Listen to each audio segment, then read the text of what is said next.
কিতাব আল্লাহ তাআলার পক্ষ থেকে হাদিয়া, আর কিছুই নাই। সকলে বলে সুবহানাল্লাহ। তো এই কিতাব যারা শিক্ষা গ্রহণ করে এবং যারা শিখায় তারা হচ্ছে সর্বশ্রেষ্ঠ ব্যক্তি পৃথিবীর ভিতরে। এবং আল্লাহ তাআলা তার বান্দাদেরকে কোরআন শিক্ষা দিয়েছেন। এটা সূরা আর রহমানের শুরুতেই আল্লাহ তাআলা বলছেন, আর রহমান আল্লামাল কোরআন, দয়াময় রহমান যিনি তার বান্দাদেরকে কোরআন শিক্ষা দিয়েছেন। সুবহানাল্লাহ। সুতরাং এই কোরআনে কারীমকে আমরা আজকের ব্যবহার করছি তাবিজের কিতাব হিসেবে, অথবা মরা লাশকে শোনানোর জন্য। মরা লাশকে শোনানোর জন্য আর তাবিজ লেখার জন্য মূলত এই কোরআন শরীফ নাজিল হয় নাই। আল্লাহ রাব্বুল আলামিন কোরআনে কারীমে কি বলেছেন? ওয়াহাযা কিতাবুন আনজালনাহু মুবারাকুন ফাত্তাবিউহু ওয়াত্তাকু লাআল্লাকুম তুরহামুন। এই যে কিতাবখানা আমি তোমাদের জন্য নাজিল করেছি, এই কিতাবখানা হচ্ছে তোমাদের জন্য সংবিধান।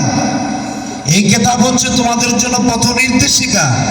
এই কিতাবকে তোমরা বিসমিল্লাহর বা থেকে শুরু করে সূরা নাসের সিন পর্যন্ত তোমরা অনুসরণ করে চলো।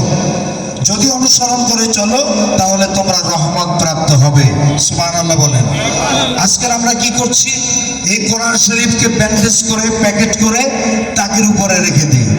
যখন কোনো বাড়িতে লোক মারা যায় তখন ওই তাকের উপর থেকে নামিয়ে মরা লাশের পাশে বসে কোরআন শরীফ ঝুলে ঝুলে আমরা মরা লাশকে শোনাই। আপনাদের কাছে আমার প্রশ্ন, আপনাদের সকলের কাছে আমার প্রশ্ন, যে আপনারা বলুন তো, কোরআন শরীফ কি মরা লাশকে শোনানোর জন্য নাজিল হয়েছে? জবাবটা সঠিকভাবে আমি পাই নাই আপনাদের কাছ থেকে। সকলের কাছ থেকে জবাবটা চাচ্ছি, যেহেতু হাফিজ সাহেবদেরকেই কিন্তু ওই যে বাড়িতে লোক মারা যায় ওই বাড়িতে দাওয়াত করা হয় শোনানোর জন্য। এজন্য আপনাদেরকে জিনিসটা আমি মুখস্থ করাই দিতে চাই। সেটা হচ্ছে এই, আপনারা বলুন তো, মরা লাশকে শোনানোর জন্য কি কোরআন নাজিল হয়েছে? আল্লাহ তাআলা সূরা ইয়াসিনে বলেছেন, লিইউনজিরা মান কানা হাইয়ান।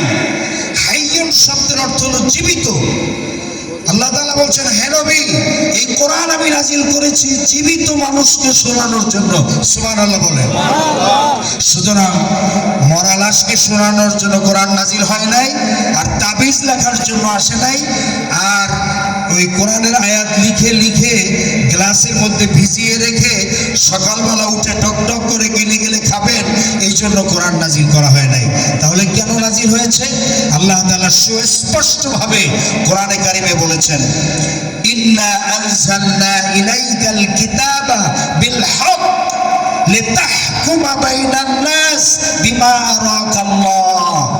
আল্লাহ তাআলা বলছেন, হে নবী, এই কোরআন আমি নাজিল করেছি এই কারণে, লিতাহকুমা, তাহকুমা শব্দের অর্থ হলো বিচার ফয়সালা করা।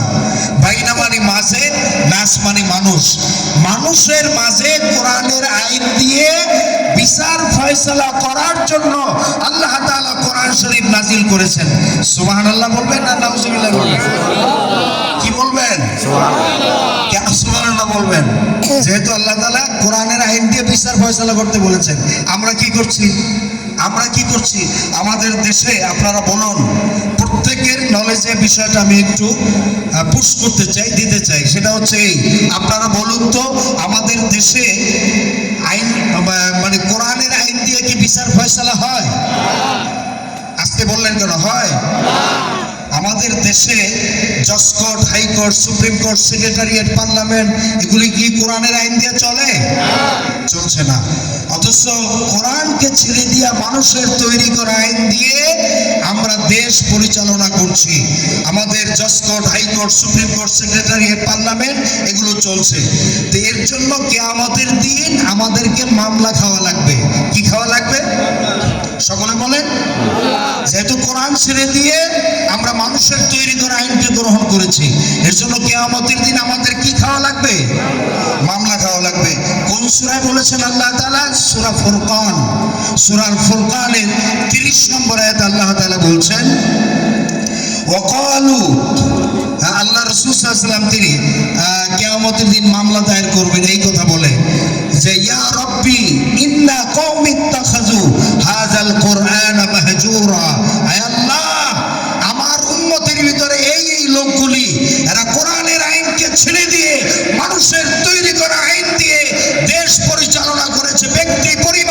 সমাজ রাষ্ট্র পরিচালনা করেছে। আয় আল্লাহ, এদের বিরুদ্ধে আমি আজকের মামলা দায়ের করলাম। আল্লাহর আদালতে আল্লাহর নবী যদি আমাদের বিরুদ্ধে মামলা দায়ের করেন, তাহলে ওই মামলায় মোকাবেলা করে জান্নাতে যাওয়া যাবে? জোরে বলেন যাবে? সুতরাং আপনাদের কাছে আমার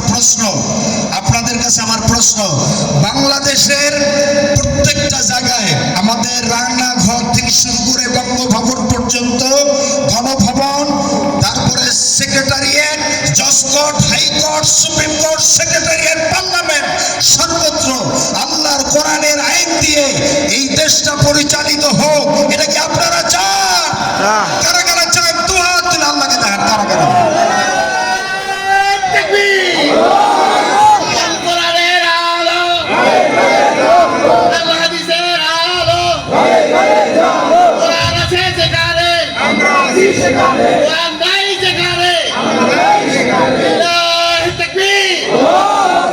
আলহামদুলিল্লাহ। সম্মানিত ভাই সব, সুতরাং আপনারা যারা কোরআনে কারিমকে হেফজ করতেছেন, সাথে সাথে আপনাদেরকে আমি বলবো যে আপনারা প্রত্যেকটা শব্দের অর্থ বুঝে বুঝে আপনারা পড়বেন। আল্লাহ তাআলা যাতে আপনাদের সকলকে কোরআনের আলেম, মুফাসসির, কোরআন বুঝে পড়ার তৌফিক আল্লাহ তাআলা যেন সকলকে দান করেন, আমিন। আমি যেহেতু সময় কম, আপনাদের কাছ থেকে দোয়া চাচ্ছি। আসসালামু আলাইকুম।